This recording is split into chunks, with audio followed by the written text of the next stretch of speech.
4차 산업혁명 기획 10주 3차 시강의를 시작하겠습니다. 챕터 12 신경기술입니다. 신경기술은 어떤 변화를 가져올 것인가에 대해서 논하겠습니다.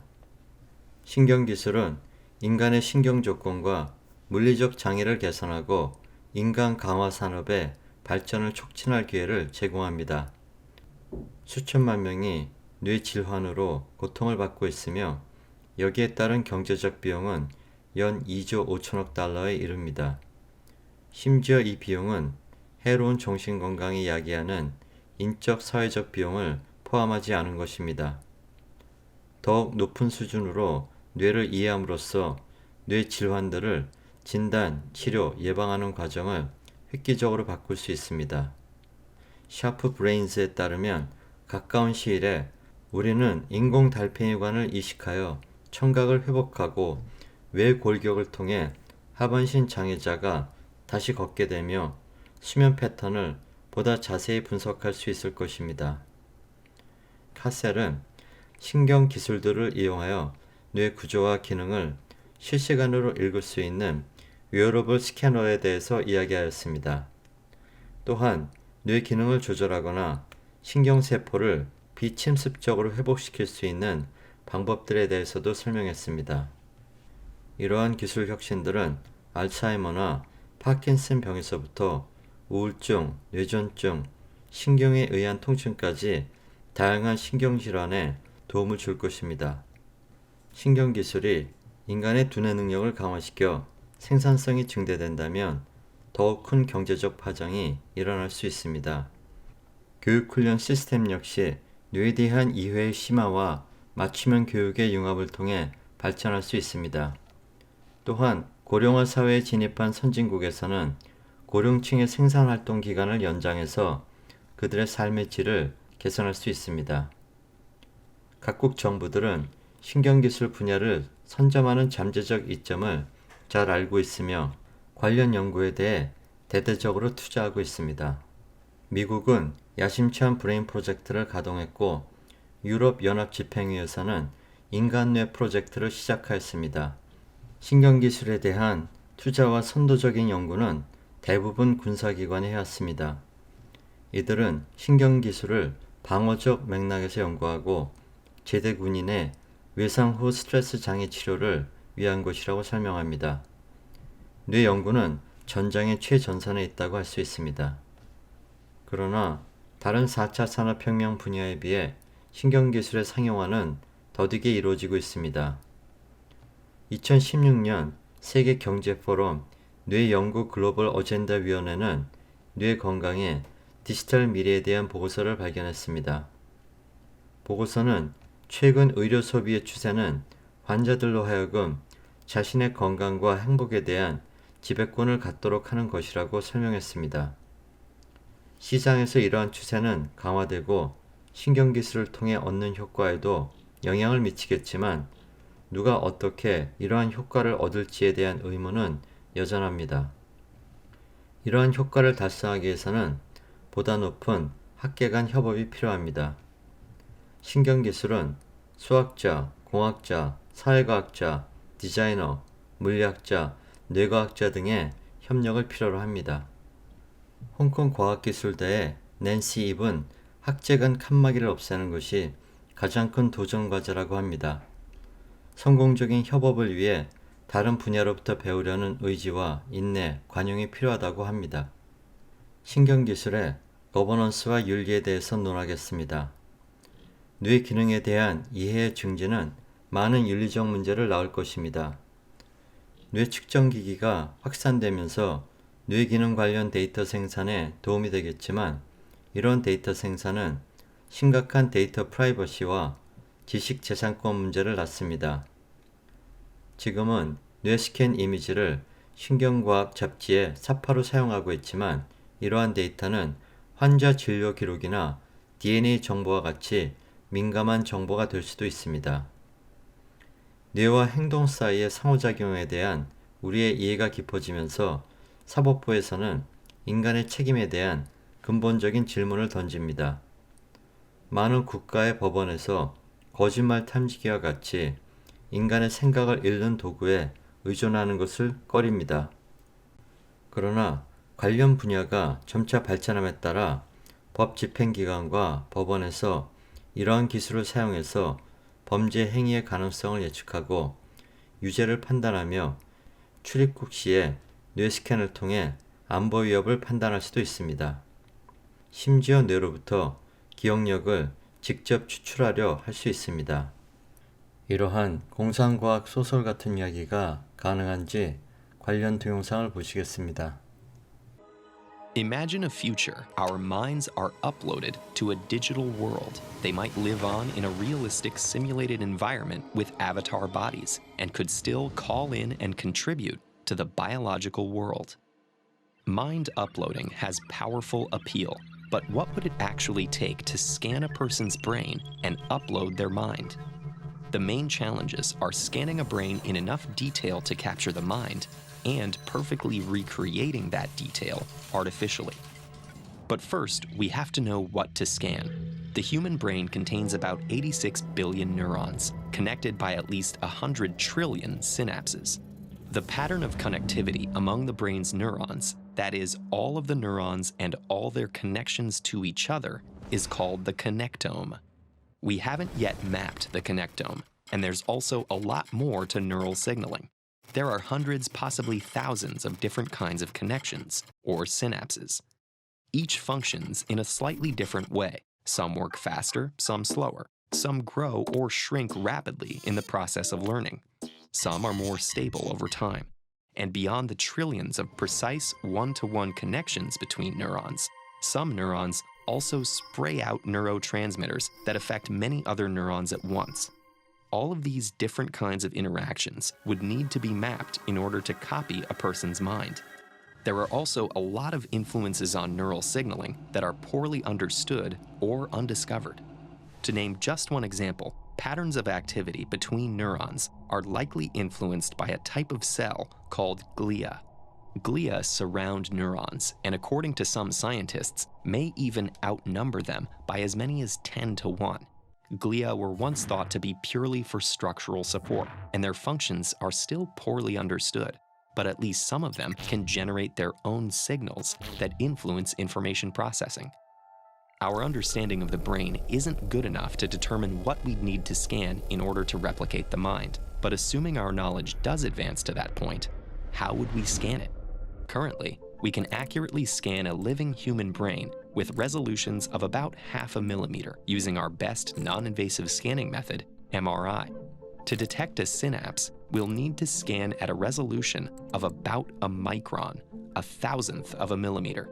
To distinguish the kind of synapse and precisely how strong each synapse is, we'll need even better resolution. MRI depends on powerful magnetic fields. Scanning at the resolution required to determine the details of individual synapses would require a field strength high enough to cook a person's tissues. So this kind of leap in resolution would require fundamentally new scanning technology. It would be more feasible to scan a dead brain using an electron microscope, but even that technology is nowhere near good enough and requires killing the subject first. Assuming we eventually understand the brain well enough to know what to scan and develop the technology to safely scan at that resolution, the next challenge would be to recreate that information digitally. The main obstacles to doing so are computing power and storage space, both of which are improving every year. We're actually much closer to attaining this technological capacity than we are to understanding or scanning our own minds. Artificial neural networks already run our internet search engines, digital assistants, self-driving cars, Wall Street trading algorithms, and smartphones. Nobody has yet built an artificial network with 86 billion neurons, but as computing technology improves, it may be possible to keep track of such massive data sets. At every step in the scanning and uploading process, we'd have to be certain we were capturing all the necessary information accurately, or there's no telling what ruined version of a mind might emerge. While mind uploading is theoretically possible, we're likely hundreds of years away from the technology and scientific understanding that would make it a reality. And that reality would come with ethical and philosophical considerations. Who would have access to mind uploading? What rights would be accorded to uploaded minds? How could this technology be abused? Even if we can eventually upload our minds, whether we should remains an open question. 한편 소매업계에서는 오프라인과 온라인 상점에서 맞춤형 고객 경험을 위해 고객의 의사결정 패턴을 분석하는 뇌 측정 기기를 사용하고 있습니다. 이는 오늘날 예측을 위한 딥데이터를 수집하는 추세의 연장선이라고 할 수 있습니다. 개인 심리에 대한 이해가 높아지면서 회사가 원하는 방향으로 해당 개인이 행동하도록 영향을 주는 전략을 세울 수 있습니다. 행동에 영향을 주는 다른 모든 기술 체계와 마찬가지로 이는 프라이버시의 보안 문제를 넘어 데이터 보유에 따른 권력 불평등 문제, 영향을 받는 사람들의 책임성과 대리의 문제 등이 심각하게 우려되는 사안입니다. 기업들은 신경기술을 통해 입사 지원자들을 검증하고 직원들을 훈련 감독하는 데 사용하고 있습니다. 라디오 주파수를 이용한 신분 추적과 사무실에서의 생체 정보 활용 논란이 있었는데 미래에는 피고용인 뇌에 대한 고용인의 직간접적인 모니터링이 문제가 될 수 있습니다. 건강한 뇌의 기능을 향상시키기 위한 신경기술 사용에 대한 윤리적 딜레마가 있습니다. 일부는 자연에 대한 개입을 우려하고 또 한편에서는 사회 경제적 불평등 문제를 제기합니다. 만약 모든 사람들이 경제적으로 뇌 기능 향상을 위해 신경기술을 사용할 수 있는 것이 아니라면 가진 자와 가지지 못한 자의 간극은 더욱 벌어질 것입니다. 다른 분야와 마찬가지로 신경기술에서의 혁신은 규제의 속도를 따돌리고 있으며 심지어 이러한 잠재적 문제에 대한 검토보다도 빠르게 발전하고 있습니다. 신경기술은 4차 산업혁명 기술 중에 가장 미래적인 기술로 보일 수 있습니다. 미래기술의 혜택과 함께 고도의 파급 효과를 급속도로 가져올 수 있습니다. 포용적인 미래를 위해서는 다양한 맥락과 목적을 위한 신경기술의 사용에 대해 공개적인 논의가 시급합니다. 신경기술의 시스템적 충격에 대해서 올리의 이모티브 사장은 다음과 같이 이야기했습니다. 2017년 사지마비 환자인 맨더스는 머리로 F1 경주를 완주한 최초의 드라이버가 되었습니다. 관련 동영상을 보시겠습니다. In Brazil, there are 45 million people with some disability and many abilities. How can skills stand out more than limitations? How can we urge people to respect diversity and overcome prejudices? Global presents Powered by Respect. For the first time, a quadriplegic drove a race car with mind control. To enhance awareness, we built a very special car. Não, você tá brincando. Our innovation team combined EEG brain power technology with steering algorithms and track mapping. Então, o carro tem um computador de bordo que traduz esses pensamentos para comandos efetivos no carro. Ele consegue atuar em todos os elementos mecânicos do carro. Direita. Acelera. Uau! And we had speed, temperature, and heart rate controls. It doesn't have pedals, it doesn't have a steering wheel, it doesn't have anything. It's just him and his mind driving it forward. It blew my mind. It was the vehicle to launch a social responsibility action on our channels and digital platforms. The campaign kicked off the Formula One Uma season. pessoa com tetraplegia. It hit the media and social media.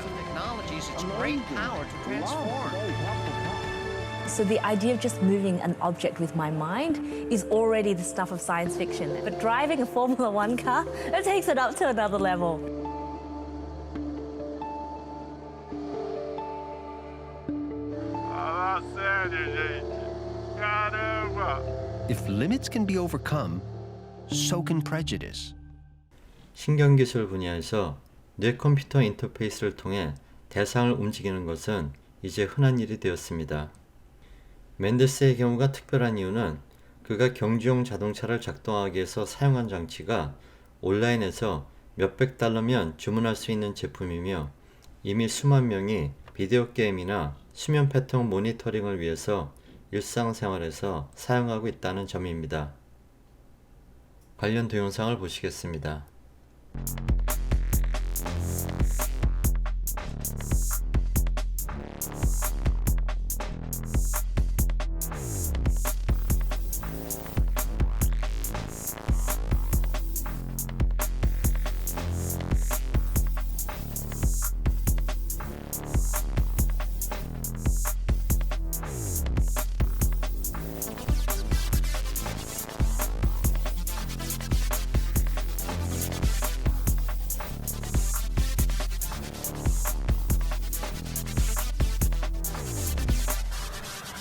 전기는 더 나은 촛불을 만들기 위해서 발명된 것이 아닙니다. 마찬가지로 신경기술은 기존의 기술을 단순히 개선하기 위한 것이 아닙니다. 신경기술은 인간의 뇌가 물리적 사회적 환경과 어떻게 상호작용하는지에 대한 미중유의 통찰력을 제공할 뿐 아니라 새로운 삶의 방식을 제공합니다. 어펜딕스입니다. 지금까지 시청한 것으로 이번 차수의 수업이 인정됩니다. 관련 동영상을 보시겠습니다. There's now a wearable that lets you control your computer with your mind. It's being developed by Control Labs, a Manhattan-based startup that's backed by tech giants Amazon and Alphabet. Control Labs develops neural interfaces to make our interactions with technology more fluid, to the point where devices feel like they become part of you. Patrick Kafosh founded Control Labs with Thomas Reardon. Both of them have PhDs in neuroscience from Columbia University, and Reardon also created Internet Explorer while he was at Microsoft. To make this human-machine link possible, Kafosh and Reardon figured out how to tap into the body's nervous system. Your brain actually generates commands that then propagate out to your muscles to allow you to move in the world. That's all relayed via what's called the motor nervous system. Ultimately, your brain sends down a signal down to your spinal cord, and your spinal cord in turn relays that out to the muscles. This is an electrical signal that actually is received at the muscle. An armband outfitted with a number of sensors detects this electrical activity and sends it to a computer. From there, algorithms decode it and use the signals to manipulate a machine. Users can then do things like scroll through text, turn a dial, or select items from a menu. The signals can even be used to control robots. You don't actually have to move for us to decode some of your intentions. What you have to do is generate that electrical pulse. So what you notice is my hand looks like it's in a fist right now, but if she just keeps me from opening my hand, I can actually open my hand all the way. Or we can turn it here and you'll notice I can like do one finger or two fingers or my whole hand. I do that by just generating the nerve impulse even though I'm not moving. We don't decode your movement, we decode your intention. I got to give the system a go to see if it really works. First, I had to calibrate the sensors to my neural signals. It wasn't perfect, but the system was able to detect less intricate motions, such as picking up a water bottle or practicing the Queen's wave. Next, I got to really put the system to the test. My task? To hit a number of moving targets by just thinking about where I wanted the cursor to go and trying to not move my hand. You basically want to retrain yourself to think about how you're going to generate force without really moving. Because you don't have to, but you're used to doing that. As the demo progressed, the system got better at reading my neural signals, and I got faster at hitting the targets. People approach us all the time and ask us, what's the first use case for this technology? It's as if I came to you at the end of the 19th century and said, hey, look, we have this new thing called electricity and we can generate it on the fly. And you're the VC and you asked me so what are you going to use this electricity for? And I'm like, what are we not going to use it for? Your phone, a tablet, the computer that's built into a kiosk at the airport. All of those things are potential areas in which Control Labs can completely change the means by which you interact with those experiences. The team thinks the technology will initially be used for augmented reality and VR, but Control Labs is also experimenting with medical applications. The first group to which we gave a device was at Johns Hopkins University, where they're using this for neurorehabilitation around stroke and hand transplants. Later this year, Control Labs will release its technology to software developers. I have every faith in the world that this technology will come to dominate the way that we interact with machines. Control Labs may not be the company that pulls that off, but the technology will rewrite technology history.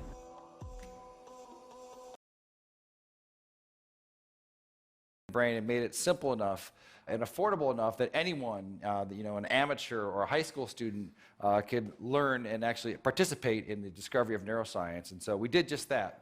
A few years ago, we started a company called Backyard Brains, and we make DIY neuroscience equipment. And I brought some here tonight, and I want to do some demonstrations. You guys want to see some? All right. All right, so I need a volunteer. So right before, what is your name? All right, Sam.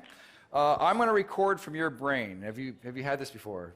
No. Okay. All right. I need you to stick out your arm for science. Roll up your sleeve a bit. All right. And so what I'm going to do, I'm putting electrodes on your arm, and you're probably wondering, I just said I'm going to record from your brain. What am I doing with your arm? You have about 80 billion neurons inside your brain right now. They're sending electrical messages back and forth and chemical messages. But some of your neurons right here in your motor cortex are going to send messages down when you move your arm like this. It's going to go down across your corpus callosum, down onto your spinal cord, your lower motor neuron, out to your muscles here. And that is electrical discharge. It's going to be picked up by these electrodes right here. And we're going to be able to listen to exactly what your brain is going to be doing. So I'm going to turn this on for a second. Have you ever heard what your brain sounds like? All right, let's turn it on. So go ahead, go ahead and squeeze your hand. All right, so what you're listening to, so this is your motor units that are happening right here. Okay, so let's take a look at it as well. So I'm going to stand over here. I'm going to open up our app here. So now I want you to squeeze. Yeah, so right here, these are the motor units that are happening from her spinal cord out to her muscle right here. And as she's doing it, you're seeing the electrical activity that's happening here. We can even click here and try to see one of them. So keep doing it really, really hard. Yeah, so now we've paused on one motor axe potential that's happening right now inside of your brain. Okay, do you guys want to see some more? All right. That's interesting, but let's get it better. Okay, I need one more volunteer. Okay, what is your name, sir? Miguel, all right.